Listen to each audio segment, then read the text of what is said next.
जिस प्रकार समुद्र और हिमालय पर्वत दोनों को ही रत्नों का आगार कहा गया है, उसी प्रकार यह महाभारत ग्रंथ भी उपदेश रत्नों की खान कहा जाता है। एकाग्र मन से जो इस महाभारत इतिहास का पाठ करता है वह मोक्ष रूपी परम सिद्धि पाता है। इसमें कोई संदेह नहीं, जो मनुष्य वेदज्ञ और अनेक शास्त्रों के जानने वाले ब्राह्मणों को सोने से मढ़े हुए सींगों वाली 100 गौएं दान करता है, उसको एवं जो सदा सर्वदा महाभारत की पुण्यमयी कथा का श्रवण करता है, उसको समान ही फल मिलता है। महाभारत को 5वां वेद कहा गया है। यह भारत की गाथा है। इस ग्रंथ में तत्कालीन भारत का समग्र इतिहास वर्णित है। अपने आदर्श पात्राएं के सहारे यह हमारे देश के जनजीवन को प्रभावित करता रहा है। इसमें सैकड़ों पात्रों, स्थानों, घटनाओं तथा विचित्रताओं व विडंबनाओं का वर्णन है। महाभारत में कई घटना, संबंध और ज्ञान विज्ञान के रहस्य छिपे हुए हैं। महाभारत का हर पात्र जीवंत है, चाहे वह कौरव, पांडव, कर्ण और कृष्ण हो या धृष्टद्युम्न, शल्य, शिखंडी और कृपाचार्य हो। महाभारत सिर्फ योद्धाओं की गाथाओं तक सीमित नहीं है। महाभारत से जुड़े शाप, वचन और आशीर्वाद में भी रहस्य छिपे हैं। महाभारत पांडव युद्ध जीत गए और श्री कृष्ण ने पांडवों में सबसे बड़े भाई युधिष्ठिर का राज तिलक करा दिया। जिनका राज तिलक स्वयं भगवान के हाथों से हुआ हो, उनका विनाश कैसे हुआ? क्या हुआ जब हस्तिनापुर की राजगद्दी पांडवों के हाथों में आ गई? पांडवों ने हस्तिनापुर पर कब तक शासन किया? वे आखिर कैसे मर गए या वास्तव में उनकी हत्या कर दी गई? और सबसे महत्वपूर्ण बात, भगवान कृष्ण के साथ क्या हुआ था? ऐसे कई सवाल मन में उठते हैं। आइए जानते हैं। नंबर 1-2 पांडवों का राजकाज। जानकारी के अनुसार महाभारत के बाद हस्तिनापुर पर पांडवों ने 36 वर्षों तक शासन किया। इस बीच गांधारी का शाप अपना असर दिखाने लगा और श्री कृष्ण की नगरी द्वारका में एक अशुभ घटना घटी। वहां एक उत्सव के दौरान सभी यदुवंशी आपस में ही लड़ने लगे और एक दूसरे की हत्या करने लगे। यह घटना सोमनाथ के समीप प्रभास क्षेत्र में घटी। नंबर 2, राज तिलक और शाप का संबंध। कुरुक्षेत्र का युद्ध जीतने के बाद पांडवों को हस्तिनापुर का शासन मिला। युधिष्ठिर को हस्तिनापुर का महाराज बनाया गया, लेकिन दूसरी तरफ गांधारी एक दुखी त्रस्त महिला के रूप में विलाप कर रही थी। अपने 100 पुत्रों की मृत्यु का शोक मना रही थी। जब युधिष्ठिर को सिंहासन सौंप दिया गया और श्री कृष्ण का हस्तिनापुर से विदाई लेने का समय आया, तब वह गांधारी के पास गए और गांधारी ने श्री कृष्ण को उनके वंश का अंत हो जाने का शाप दिया। नंबर 3, श्री कृष्ण पृथ्वी लोक से चले गए। उधर प्रभास क्षेत्र में यदुवंशियों के एक दूसरे को मार डालने के बाद पहले बलराम जी अपने लोक को वापस चले गए। इसके बाद श्री कृष्ण वहीं प्रभास क्षेत्र में एकांतवास में रहने लगे। एक दिन वह ध्यानावस्था में एक वृक्ष के नीचे बैठे थे। तभी जरा नाम के एक शिकारी ने गलती से उनके पैर में तीर मार दिया और श्री कृष्ण ने वह मानव देह त्याग दी। भगवान कृष्ण के बैकुंठ लौट जाने के बाद देव ऋषि वेदव्यास ने अर्जुन को बताया कि श्री कृष्ण और उनके भाइयों का जीवन समाप्त हो गया है। नंबर 4, गांधारी के 99 पुत्र थे, तो कौरव 100 कैसे कहलाए? आप जानते हैं, कौरव 100 भाई थे, लेकिन गांधारी ने धृतराष्ट्र के केवल 99 पुत्र और एक पुत्री को जन्म दिया और कौरवों की इकलौती बहन का नाम दुशाला था। जबकि कौरवों का एक भाई युयुत्सु एक दासी का पुत्र था और इस प्रकार कौरव युयुत्सु और दुशाला के साथ एक 100 भाई और एक बहन थी। युयुत्सु ने महाभारत का युद्ध पांडवों की ओर से लड़ा था और युयुत्सु ने ही द्युत के खेल में द्रौपदी का अपमान करने से और वस्त्र करने से रोकने के लिए बहुत प्रयास किया था। नंबर 5, फिर हुई कलयुग की शुरुआत। जानकारी के अनुसार श्री कृष्ण जी जिस दिन बैकुंठ को लौटे, उसी रात को 12 बजे से कलयुग का प्रारंभ हो गया। वेद व्यास जी से श्री कृष्ण के प्रयाण की सूचना मिलने पर युधिष्ठिर अपने प्रपौत्र परीक्षित का राज तिलक करते हैं। फिर अपने सभी भाइयों और द्रौपदी के साथ हिमालय की ओर चले जाते हैं।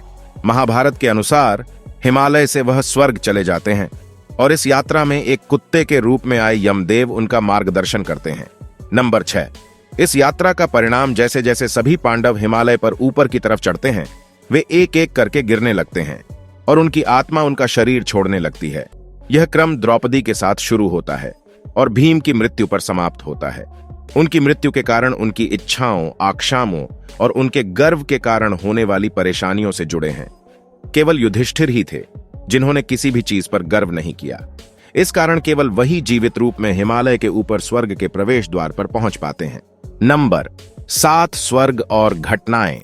स्वर्ग के प्रवेश द्वार पर भगवान यम कुत्ते के रूप को त्याग कर अपने असली रूप में आते हैं और युधिष्ठिर को स्वर्ग में प्रवेश करने देने से पहले उन्हें नरक में ले जाते हैं। नरक में युधिष्ठिर अपने भाइयों और द्रौपदी को अपने पाप स्वीकार करते हुए देखते हैं तो उन्हें उनके पापों से मुक्ति दिलाते हैं। इसके बाद भगवान इंद्र युधिष्ठिर को स्वर्ग ले जाते हैं और उनसे वादा करते हैं कि उनके भाई और द्रौपदी भी जल्द स्वर्ग में स्थान ले लेंगे। नंबर 8, क्या सच में महर्षि वेदव्यास महाभारत के लेखक हैं दोस्तों? अब मैं आपसे एक सवाल पूछता हूं कि महाभारत की किताब किसने लिखी थी? मुझे पता है कि आपका जवाब होगा कि महर्षि वेदव्यास ने, लेकिन मैं आपको बता दूं कि यह एक अधूरा सच है। अब आप पूछेंगे क्यों, तो मैं आपको बता दूं कि महर्षि वेदव्यास ने महाभारत की कथा को सिर्फ बोला था, जबकि महाभारत का लेखन महादेव और पार्वती के पुत्र गणपति ने किया था। मित्रों, वेदव्यास कोई नाम नहीं है, बल्कि एक उपाधि है जो वेदों के ज्ञान रखने वाले लोगों को दी गई थी। कृष्ण द्वैपायन से पहले 27 वेदव्यास हो चुके हैं, जबकि वे स्वयं 28वें वेदव्यास थे, इसलिए उनका नाम कृष्ण द्वैपायन था। वो महाभारत में घटनाओं के साक्षी रहे हैं, क्योंकि हस्तिनापुर की तमाम घटनाओं की सूचना उन्हीं तक पहुंचती थी और वह उन घटनाओं पर अपनी सलाह भी देते थे जब भी संघर्ष और संकट की स्थिति होती। माता सत्यवती उनके साथ चर्चा करने के लिए उनके आश्रम पहुंच जाती तो कभी हस्तिनापुर के राजभवन में उन्हें आमंत्रित करती। नंबर 9, द्रोणाचार्य का जन्म। यह तो हम सभी जानते हैं कि गुरु द्रोणाचार्य कौरवों और पांडवों के गुरु थे। गुरु द्रोण महर्षि भरद्वाज के पुत्र थे। महर्षि भरद्वाज एक महान वैज्ञानिक, चिकित्सक, वेदा और बहुत बड़े विद्वान थे। एक समय की बात है कि महर्षि भरद्वाज अपनी दिनचर्या के अनुसार गंगा नदी में स्नान करने के लिए जा रहे थे। उसी समय धीताची नामक अप्सरा केवल एक पारदर्शी वस्त्र पहने हुए गंगा जी में स्नान कर रही थी। इतनी सुंदर और कामनी अप्सरा को देखकर महर्षि भरद्वाज उत्तेजित हो गए और उनका अवांछित वीर्यपात हो गया। उस समय वीर्य को न केवल जीवन के बीज के रूप में माना जाता था, बल्कि दूसरे शब्दों में पुरुष का वीर्य एक अति तेजस्वी और बलशाली संतान को जन्म देने में समर्थ था। महर्षि भरद्वाज ने इस वीर्य को व्यर्थ जाने देना उचित नहीं समझा। उन्होंने उस वीर्य को एक पत्ते के दोने में रखा, जिससे एक पुत्र जन्मा द्रोण, यानी दोने से उत्पन्न होने के कारण उनका नाम द्रोणाचार्य पड़ा। तो मित्रों, हम यह कह सकते हैं कि गुरु द्रोणाचार्य पहले टेस्ट ट्यूब बेबी थे, जिसे साइंटिस्ट अपनी बहुत बड़ी उपलब्धि मानते हैं। दोस्तों, ये तो हुए 9 रहस्य, लेकिन इसके अलावा महाभारत में और भी कहानियां पाई जाती हैं। आइए उनके बारे में भी जान लेते हैं। आखिर क्या है अश्वत्थामा के आज तक जिंदा होने के पीछे की असली वजह? मित्रों, इसके पीछे एक बहुत बड़ी वजह है। बहुत से लोगों को लगता है कि अश्वत्थामा को अभी भी जीवित मानना एक अंधविश्वास है, क्योंकि अगर कोई व्यक्ति 5000 साल पहले पैदा हुआ था तो वह आज तक जिंदा कैसे हो सकता है? मित्रों, इस तरह के तर्क वही व्यक्ति कर सकता है जिसे ईश्वर पर या उनकी वाणी पर विश्वास नहीं है। अश्वत्थामा के आज तक जीवित रहने का रहस्य है क्योंकि भगवान श्री कृष्ण ने उन्हें महाभारत के युद्ध में युगों तक भटकने का श्राप दिया था। और अश्वत्थामा के जीवित रहने का उद्देश्य यह है कि जब कलयुग के अंत में भगवान कल्कि अवतार लेंगे, तब अश्वत्थामा धर्म की स्थापना में उनका साथ देंगे। अश्वत्थामा युगों से भगवान कल्कि की प्रतीक्षा कर रहे हैं। अश्वत्थामा के अलावा 6 महापुरुष और हैं जो कलयुग के अंत में धर्म की स्थापना में भगवान कल्कि के साथ होंगे। अर्थात वे इस कलयुग में सतयुग, त्रेता युग, द्वापर युग से अब तक जीवित हैं और वे सभी 8 सिद्धियों से और दैवीय शक्तियों से संपन्न हैं। लेकिन यह महान दिव्य पुरुष किसी नियम या वचन से बंधे हैं और हम मनुष्यों की तरह वह भी आज इस कलयुग में रह रहे हैं। भगवान विष्णु के कल्कि अवतार द्वारा मोक्ष प्राप्त करने की प्रतीक्षा कर रहे हैं। महाभारत में परमाणु बम महाभारत के समय में भी परमाणु बम होते थे। तब शायद उन्हें ब्रह्मास्त्र के नाम से जाना जाता था। जब मोहनजोदड़ो की खुदाई की गई थी तो उसमें कुछ कंकाल मिले थे जिनमें विकिरण का प्रभाव था। अब सवाल यह उठता है कि क्या ब्रह्मास्त्र, जो उस समय इतना विस्फोटक था, वही परमाणु बम था? क्योंकि पुराणों में ऐसे प्रमाण मिलते हैं कि जब भी ब्रह्मास्त्र का प्रयोग किया जाता था तो पूरे ब्रह्मांड में एक तेज गर्जना सुनाई देती थी। हजारों उल्कापिंड आकाश से गिरने लगते थे। आकाश जल जाता था। ऐसा लगता था कि पृथ्वी पर भयानक भूकंप आया है। हवा तेज गति से बहने लगती थी। सोचिए कि आज के आधुनिक युग से महाभारत काल का समय कितना दूर था। पांचजन्य शंख क्या है दोस्तों? ये शंख एक अत्यंत दुर्लभ शंख है। श्री कृष्ण के शंख का नाम पांचजन्य शंख था, जिसकी उत्पत्ति समुद्र मंथन के दौरान हुई थी। महाभारत में श्री कृष्ण अपने पांचजन्य शंख से पांडव सेना में जोश भर देते थे और इससे कौरवों की सेना में भय पैदा हो जाता था। इसीलिए इस शंख को विजय और यश का प्रतीक माना जाता है। कहा जाता है कि यह पांचजन्य शंख आज भी मौजूद है। यह हरियाणा के करनाल का बताया जाता है। कहा जाता है कि इसे करनाल से 15 किलोमीटर पश्चिम में और कछवा और बहलोलपुर गांव के पास पाराशर ऋषि के आश्रम में रखा गया था, जहां से यह चोरी हो गया था। हालांकि कुछ लोगों का मानना है कि आदि बद्री में आज भी श्री कृष्ण के शंख को सुरक्षित आ गया है। अब बात करते हैं चित्रांगदा के घर कौन पैदा हुआ था।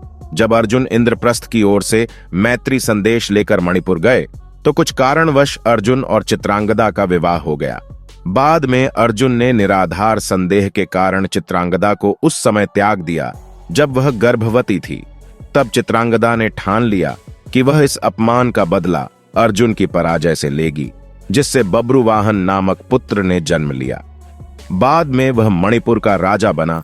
उसकी माता ने बब्रुवाहन को यह नहीं बताया कि अर्जुन उसका पिता है, और जब युधिष्ठिर ने चक्रवर्ती सम्राट बनने के लिए अश्वमेध यज्ञ का आयोजन किया और उस अश्व को छोड़ा गया, तब अर्जुन उस अश्व के साथ गए थे। घूम फिर कर वो घोड़ा मणिपुर पहुंचा और मणिपुर का राजा यानी अर्जुन के पुत्र बब्रुवाहन ने उस घोड़े को पकड़ लिया। लेकिन अर्जुन और बब्रुवाहन एक दूसरे से परिचित नहीं थे। उनको देखकर अर्जुन ने कहा कि मैं इस समय यज्ञ के घोड़े की रक्षा करता हुआ तुम्हारे राज्य में आया हूं, इसलिए तुम मुझसे युद्ध करो। जिसके कारण बब्रुवाहन और अर्जुन के बीच भयंकर युद्ध होता है और अर्जुन वो युद्ध हार गए। बब्रुवाहन ने अर्जुन का सर धड़ से अलग कर दिया, और जब बब्रुवाहन को अपनी मां से पता चलता है कि अर्जुन उसके पिता है तो उसमें आत्मघृणा का अनुभव होता है और वो अर्जुन को जगाता है जो मृतक के समान पड़े थे। कि बाद में श्री कृष्ण की कृपा से अर्जुन उठकर खड़े हो जाते हैं। तो दोस्तों, आज की वीडियो में बस इतना ही। आपको जानकारी कैसी लगी? अगर अच्छी लगी तो वीडियो को लाइक करें, शेयर करें और चैनल को सब्सक्राइब करें। धन्यवाद।